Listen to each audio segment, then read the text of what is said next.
Good morning दोस्तों, बहुत स्वागत आपका डेली करंट अफेयर्स के इस वीडियो में। और आज डिस्कस करेंगे हम 18 अक्टूबर 2020 के करंट अफेयर्स। सबसे पहले देखते हैं हम कल का जो हमारा क्वेश्चन ऑफ द डे था, यानी कि 17 तारीख का क्वेश्चन ऑफ द डे। तो उसमें पूछा था आपसे, एवा मोर्टो किस देश की एक दिन की प्रधानमंत्री बनाया गया। ठीक है, इनको किस देश का एक दिन के लिए प्रधानमंत्री बनाया गया था। तो ये बनाया गया किसका, आपका फिनलैंड का। ठीक, फिनलैंड का बनाएगा। और फिनलैंड की राजधानी क्या है आपकी, तो ये राजधानी काफ़ी पूछी आती, ये आपकी हेलसिंकी। ठीक, हेलसिंकी क्या है, फिनलैंड की राजधानी है। तो यहाँ की बनाई गई थी इनको एक दिन की प्रधानमंत्री। चलिए बढ़ते हैं आगे। अगला है आपका स्केल इंडिया एंड्रॉयड ऐप किसने शुरू किया है। ठीक, तो ये ऐप किसके द्वारा लॉन्च किया गया है, ये आपको बताना है। तो ये शुरू किया गया आपका LSSC इसके द्वारा। अब ये क्या है आपका, तो ये है आपका लेदर सेक्टर स्किल काउंसिल।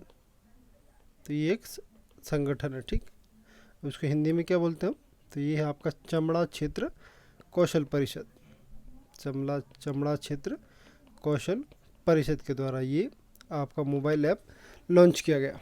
ठीक है, और ये इसकी स्थापना कब हुई थी, ये 2012 को इसकी स्थापना की गई थी। ठीक, तो इसके द्वारा ये एक scale India Android app launch किया गया। अब ये क्या है, पहले हम इस ऐप के बारे में समझ लेते हैं, इसका फुल फॉर्म देख लेते हैं। तो ये क्या है आपका, तो ये है आपका skill certification assessment for leather employees. ठीक, तो ये इसका कुछ फुल फॉर्म होता है किसका, स्केल का। अब ये है लेदर से संबंधित, यानी कि चमड़ा क्षेत्र से संबंधित। ठीक है, तो इसका उद्देश्य क्या है, इसका उद्देश्य जो चमड़ा उत्पाद होते हैं या चमड़ा उत्पाद की जो सेवाएं हैं, जो उत्पाद बनाए जाते हैं, उनकी गुणवत्ता, उनको यूज़ करने के बाद जो फीडबैक मिलता है, उसको एक जगह एकीकृत करने का या एक मंच पर उसको रखने का यहाँ पे इसके एंड्रॉयड ऐप के द्वारा प्रावधान किया गया है। ठीक, इस ऐप के द्वारा इस्तेमाल से जो चमड़ा उद्योग है, चमड़ा जो बनी चीज़ें हैं, वस्तुएं हैं, उनको किस तरीके से इस्तेमाल किया जाता है और उनका क्या फीडबैक है, या उनकी कितनी मांग है, कितनी गुणवत्ता है, इन सबसे रिलेटेड चीज़ें आपको एक जगह मिल जाएंगी। तो वो कौन सी जगह आपकी, तो ये स्केल इंडिया एंड्रॉयड ऐप। और इसको लॉन्च किसने किया, आपका LSSC ने, यानी कि लेदर सेक्टर स्किल काउंसिल की तरह, जिसकी स्थापना होती है आपकी 2012 में। ये कुछ ऐप इस तरीके से दिखता है आपका स्केल इंडिया। ठीक, तो इसमें आप अलग अलग इन्फॉर्मेशन देख सकते हैं, आप एम्प्लॉयज़ की इन्फॉर्मेशन आप देख सकते हैं जिसमें काम करते हैं, कैंडिडेट्स अलग, और भी बहुत सारी चीज़ें हैं जो इसमें आप चमड़ा उद्योग से रिलेटेड या उत्पादों से रिलेटेड यहाँ पे देख सकते हैं। चलिए दूसरा क्वेश्चन देखते हैं आज का। दूसरा क्वेश्चन है कि किस राज्य ने international institute for advance virology के संचालन को मंजूरी दी है। तो ये कौन सा राज्य है हमारा, तो ये हमारा केरल राज्य। ठीक, अब केरल राज्य के बारे में हम बेसिक जानकारी हम जानते हैं, राजधानियाँ वगैरह। अब यहाँ पे स्पेशल चीज़ें जो हैं, कुछ पॉइंट हैं, तो वो ये सबसे पहले हम देखते हैं। तो इसको केरल जो है इसको बोला जाता है आपका स्पाइस गार्डन ऑफ इंडिया, यानी कि मसालों का बगीचा इसको कहा जाता है। जो मसालों का उत्पादन होता है वो केरल में काफ़ी ज़्यादा मात्रा में होता है। ठीक, इसके अलावा आपका यहाँ पे इसको लैंड ऑफ कोकोनट भी बोला जाता है, नारियल की भूमि या नारियल उत्पादक राज्य। ये काफ़ी ज़्यादा नारियल यहाँ पे उत्पादन नारियल का होता है। ठीक, अगला है आपका, इसको लैंड ऑफ ट्रीज़ भी बोला जाता है, पेड़ों की भूमि या पेड़ों का राज्य या क्षेत्र इसको हम कहते हैं। ठीक, तो ये किसके द्वारा शुरू की गई, ये एक वायरोलॉजी लैब, तो ये शुरू की गई आपकी केरल के द्वारा। और ये है केरल के CM पिनराई विजयन साहब पिनराई विजयन। तो ये आपके CM कहाँ के, केरल के। चलिए आगे बढ़ते हैं। अगला है, किस देश की संसद ने UAE के साथ ऐतिहासिक शांति समझौते को मंजूरी दी है। ठीक है, तो पिछले महीने हमने देखा था इन दो देशों के बीच एक समझौता हुआ था जिसको क्या बोला गया था, अब्राहम समझौता। ठीक, समझौते का नाम क्या था, समझौता है आपका अब्राहम समझौता, इसको ये नाम दिया गया समझौते को। और एक किन दो देशों के बीच हुआ था, तो ये हुआ था इजराइल और आपका यूएई के बीच में। इसकी मध्यस्थता किसने की थी? तो वो की थी डोनाल्ड ट्रंप ने। ठीक है, मध्यस्थता किसने की थी? तो ये की थी आपकी डोनाल्ड ट्रंप ने। ठीक, इसके बारे में पहले डिस्कस भी कर चुके हैं।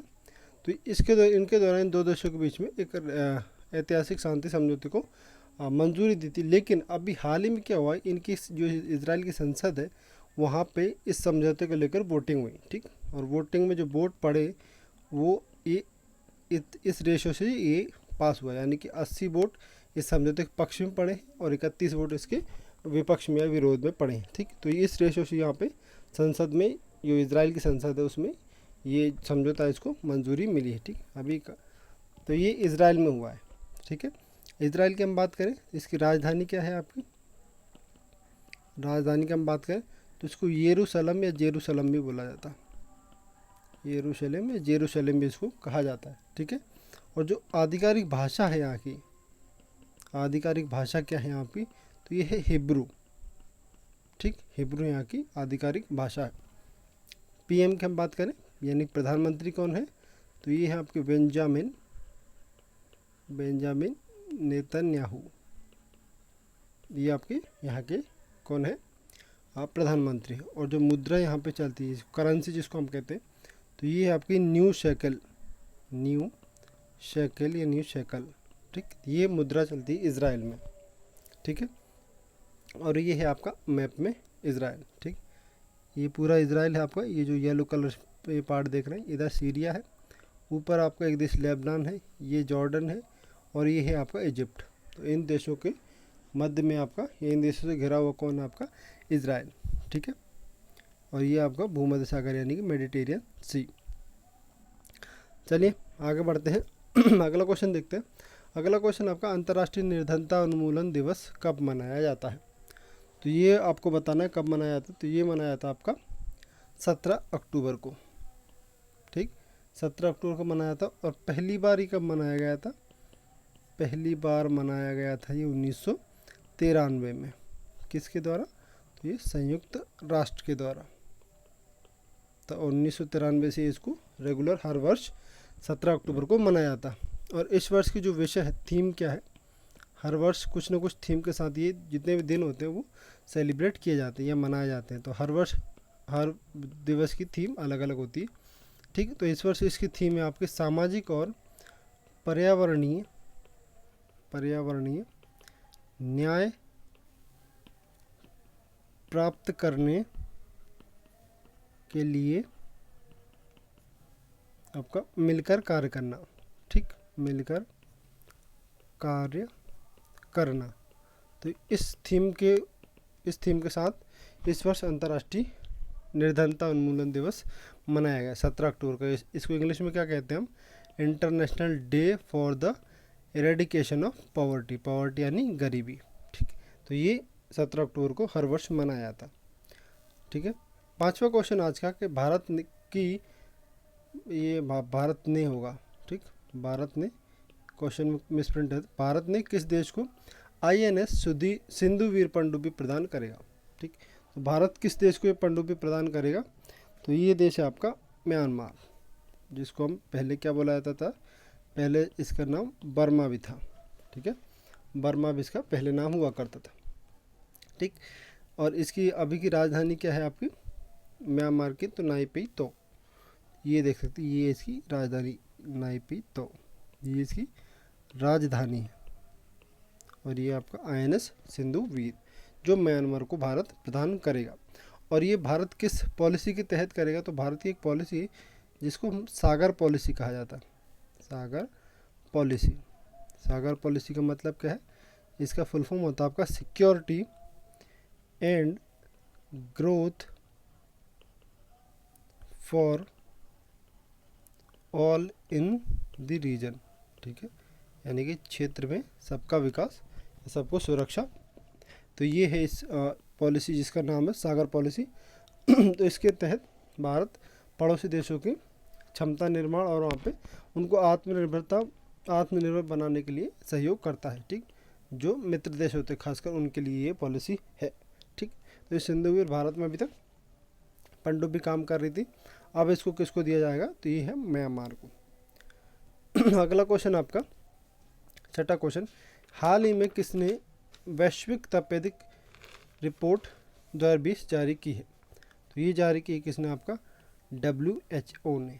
इसका फुल फॉर्म क्या होता है आपका, तो ये होता है वो आपका वर्ल्ड हेल्थ ऑर्गेनाइजेशन, ठीक है, यानी कि विश्व स्वास्थ्य संगठन, ये इसका पूरा नाम होता। तो इन्होंने एक रिपोर्ट जारी की, ये तपेदिक मतलब जो टीबी की बीमारी हम जिसको कहते हैं आम भाषा में, टीबी की बीमारी के लिए। तो इन्होंने जो रिपोर्ट जारी की है उसके हिसाब से इसमें भारत का जो इन्होंने बात कही है, तो भारत में वैश्विक टीबी यानी कि पूरे विश्व में जितने टीबी के मरीज़ होते हैं या टीबी होती है मामले होते हैं, टीबी मामलों का 26% जो हिस्सा है वो भारत में है, ठीक। अगर पूरे विश्व में 100 मरीज़ जिस बीमारी से पीड़ित हैं, तो उनमें से 26 मरीज़ अकेले भारत में पीड़ित होते हैं, ठीक है। तो ये कुछ बीमारी है टीबी, और ये श्वास संबंधी बीमारी यानी कि सांस की संबंधित बीमारी, और उससे जो प्रभावित अंग है, तो वो कौन सा होता है आपका प्रभावित अंग, तो ये होता है आपका फेफड़े, जिनको हम इंग्लिश में लंग्स भी कहते हैं, ठीक है, लंग्स। तो यहाँ पे इन फेफड़ों में इसमें समस्या होती है, ठीक। तो ये एक बीमारी है टीबी। अब टीबी का फुल फॉर्म क्या होता है वो हम देख लेते हैं। तो इसकी ये होता है आपका ट्यूबरक्यूलोसिस, ठीक। इसका ही शॉर्ट फॉर्म आपका क्या हो जाता है आपका टीबी। और ये एक बैक्टीरियल बीमारी यानी कि बैक्टीरिया के द्वारा फैलती है। अब इसमें जो बैक्टीरिया है वो कौन सा है आपका, तो ये होता है माइकोबैक्टीरियम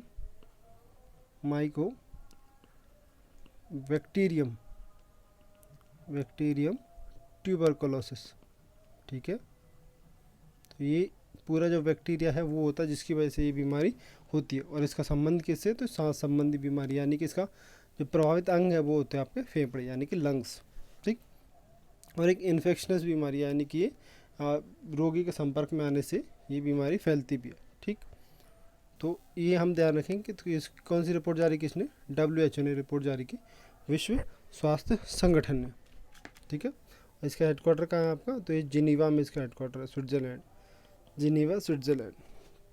7 अप्रैल 1948 को इसका गठन किया गया था। कब आपका 7 अप्रैल 1948 को। चलिए अगला क्वेश्चन आपका, अच्युतन नंबूदरी, ये नंबूदरी जी है, का हाल ही में निधन हो गया, वे किस क्षेत्र से संबंधित थे, तो ये आपको बताना है। तो ये किस क्षेत्र से संबंधित थे, तो ये थे आपके कवि, ठीक है। और ये किस भाषा के कवि थे, तो ये थे मलयालम यानी केरल। इनका संबंध किस राज्य था, केरल राज्य संबंध था, और ये मलयाली भाषा के कवि थे। तो इनका हाल ही में निधन हो गया है। तो ये थे आपके नंबूदरी जी, ठीक है। अगला क्वेश्चन आपका, रेड लाइट ऑन गाड़ी ऑफ अभियान की शुरुआत कहाँ की गई, ठीक है। तो इस अभियान की शुरुआत हाल ही में कहाँ की गई, तो ये की गई आपकी राष्ट्रीय राजधानी क्षेत्र में, जिसको हम इंग्लिश में क्या कहते हैं, NCR, ठीक। NCR का फुल फॉर्म क्या होगा आपका, तो ये होता है आपका नेशनल कैपिटल रीजन, ठीक। कैपिटल रीजन मतलब क्या है, नेशनल कैपिटल क्या है हमारा, तो वो है आपका दिल्ली यानी कि दिल्ली, ठीक। अब दिल्ली के आसपास के जो राज्य हैं उनके कुछ ज़िले इसमें NCR रीजन बोल के उनको NCR के अंतर्गत रखा गया। तो इसमें आपका एक आता है हरियाणा राज्य, एक है आपका इसमें यूपी, और एक है इसमें राजस्थान। तो मुख्य रूप से इन 3 राज्यों के कुछ ज़िले NCR क्षेत्र के अंतर्गत आते हैं। जैसे इसमें आपका यूपी का बुलंदशहर हो गया, एक बुलंदशहर, ठीक। इसमें आपका मुजफ्फरनगर हो गया यूपी का ही, मेरठ हो गया, और राजस्थान का आपका अलवर जो है, अलवर आता है इसमें। हरियाणा के इसमें काफ़ी सारे आते हैं, जैसे आपका गुरुग्राम, जिसको हम पहले गुड़गांव बोलते थे, तो गुरुग्राम इसमें है आपका। फरीदाबाद है, ठीक है, फरीदाबाद, इसमें सोनीपत है, रोहतक है। तो ये ज़िले हैं जो NCR के अंतर्गत आते हैं, और जो दिल्ली के आसपास के राज्य जो हैं उनके कुछ क्षेत्र जो दिल्ली से काफ़ी ज़्यादा लगे हुए, तो वो डिस्ट्रिक्ट NCR में आती हैं। तो उस रीजन में ये वायु प्रदूषण को कम करने के लिए ये अभियान की घोषणा की गई है। यानी कि आप अगर सिग्नल पे खड़े हैं और रेड लाइट है तो आपको गाड़ी बंद कर देनी चाहिए, ठीक। तो ये किसके द्वारा किया गया, दिल्ली सरकार एक तरीके से हम कह सकते हैं, क्योंकि दिल्ली सरकार के अंतर्गत ही आते हैं, ठीक। तो दिल्ली सरकार ने ये फैसला किया है, और ये आपके दिल्ली के CM अरविंद केजरीवाल जी। चलिए आगे देखते हैं। अगला क्वेश्चन है, किसने ग्रामीण अर्थव्यवस्था को बढ़ावा देने के लिए फ्लिपकार्ट के साथ समझौता किया है? फ्लिपकार्ट के साथ समझौता किसने किया है? तो ये किया आपका जम्मू कश्मीर ने। अब जम्मू कश्मीर हमारा एक क्या है? यूनियन टेरिटरी, यानी कि केंद्र शासित प्रदेश। और ये कब से बना? 31 अक्टूबर 2019 से। ठीक। अब उपराज्य यानी कि ये यूनियन टेरिटरी जिसको हम कहते हैं आपका केंद्र शासित प्रदेश, तो वहाँ पर राज्यपाल नहीं होते, वहाँ पे क्या होता है आपका, या तो उपराज्यपाल होते हैं या फिर उनको प्रशासक कहा जाता है। तो अभी यहाँ पे उपराज्यपाल कौन है? तो ये आपके मनोज सिन्हा जी। ठीक। तो इनको अभी जम्मू कश्मीर के उपराज्यपाल। बात करें फ्लिपकार्ट की, तो फ्लिपकार्ट के साथ इन्होंने समझौते किया ग्रामीण अर्थव्यवस्था को बढ़ावा देने के क्षेत्र में। अब फ्लिपकार्ट की जो स्थापना है वो की जाती है 2007 में। किसके द्वारा की जाती है ये देख लेते, यानी कि संस्थापक कौन है? तो दो भाई हैं। ठीक। तो ये आपके सचिन बंसल और एक है आपके इसमें बिन्नी बंसल। ठीक है, बिन्नी बंसल। तो ये इन दोनों के लोगों के द्वारा फ्लिपकार्ट की स्थापना की गई थी। और वर्तमान में इसके सीईओ कौन है? सीईओ काफ़ी पूछे जाते हैं। तो ये आपके कल्याण कृष्णमूर्ति। ठीक है, कल्याण कृष्ण मूर्ति। तो ये अभी वर्तमान में इसके सीईओ किसके? फ्लिपकार्ट के। तो ये याद रखेंगे। ठीक। इस स्थापना कब हुई, संस्थापक कौन है और वर्तमान में सीईओ कौन है? और जम्मू कश्मीर की बात करें तो इसको यूनियन टेरिटरी बनाया 31 अक्टूबर 2019 को। वर्तमान में इसके उपराज्यपाल कौन है? तो मनोज सिन्हा जी। ठीक। ये कुछ फ्लिपकार्ट इस तरीके दिखता है आपका। अगला क्वेश्चन आपका, किस देश के राष्ट्रपति सोरोनबाई जेनबकोब ने इस्तीफा देने की घोषणा की है? तो ये है किस राज्य के राष्ट्रपति आपके? तो ये थे आपके किर्गिस्तान के। किर्गिस्तान के राष्ट्रपति थे। अभी हाल ही में हमने देखा कि कुछ दिन पहले यहाँ पे प्रधानमंत्री भी नए नियुक्त हुए और उनको अब इनकी जगह एक्टिंग प्रेसिडेंट बनाया गया, क्योंकि इन्होंने इस्तीफा देने की घोषणा की है। तो वो बने आपके अभी आपके वो प्रधानमंत्री भी हैं अभी वहाँ के, और वो अभी क्या है आपके एक्टिंग यानी कि कार्यवाहक राष्ट्रपति भी हैं। तो जो अभी पीएम है या कार्यवाहक राष्ट्रपति जो है वो कौन है आपके? सदीर जापरोव। तो ये कुछ दिन पहले यहाँ के पीएम नियुक्त हुए हैं, कहाँ के? किर्गिस्तान के। और अभी जो राष्ट्रपति इनको वर्तमान इनको इस्तीफा देने की इन्होंने घोषणा की है। बात करें राजधानी क्या है किर्गिस्तान की? राजधानी तो ये मिलती है आपको बिश्केक। ठीक। और यहाँ पे जो मुद्रा चलती है यानी कि जिसको करेंसी हम कहते हैं इंग्लिश में, करेंसी, तो ये है आपकी सोम नामक करेंसी यहाँ पे चलती है। तो ये अभी वर्तमान इनके राष्ट्रपति इन्होंने इस्तीफा देने की घोषणा की है। अब देखते हैं आज के क्वेश्चन ऑफ द डे आपके लिए। क्वेश्चन ऑफ द डे, अंतर्राष्ट्रीय बालिका दिवस कब मनाया था? तो इसका आंसर आप कमेंट बॉक्स में ज़रूर दें। और वीडियो पसंद आती है तो लाइक शेयर ज़रूर करें, और चैनल को सब्सक्राइब करना ना भूलें। अगर आप नए हैं तो चैनल को सब्सक्राइब करें, बेल आइकन घंटी दबाएं। इसके अलावा आपको वीडियो की पीडीएफ चाहिए तो व्हाट्सएप टेलीग्राम ग्रुप से जुड़कर आप ले सकते हैं। कल मिलते हैं एक नई वीडियो के साथ, तब तक अपना ध्यान रखिएगा। धन्यवाद।